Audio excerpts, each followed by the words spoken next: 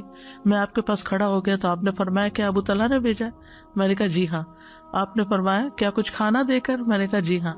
جو صحابہ آپ کے ساتھ اس وقت موجود تھے ان سب سے آپ نے فرمایا کہ اٹھو چلو۔ آپ تشریف لانے لگے اور میں آپ کے آگے آگے چل رہا تھا اور ابو طلحہ کے گھر پہنچ کر میں نے خبر دی۔ ابو طلحہ بولے ام سلیم، رسول اللہ صلی اللہ علیہ وسلم بہت سے لوگوں کو ساتھ لائے ہیں، ہمارے پاس اتنا کھانا کہاں ہے کہ سب کو کھلایا جا سکے۔ ام سلیم نے کہا اللہ اور اس کے رسول زیادہ جانتے ہیں۔ ابو طلحہ آگے بڑھ کر رسول اللہ صلی اللہ علیہ وسلم سے ملے، اب وہ بھی آپ کے ساتھ چل رہے تھے۔ رسول اللہ صلی اللہ علیہ وسلم نے فرمایا اے ام سلیم تمہارے پاس جو کچھ ہے لے آؤ۔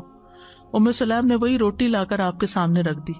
پھر رسول اللہ صلی اللہ علیہ وسلم کے حکم سے روٹیوں کا چورا کر دیا گیا۔ ام سلیم نے کپی نچوڑ کر اس پہ کچھ گھی ڈال دیا اور اس طرح سالن ہو گیا۔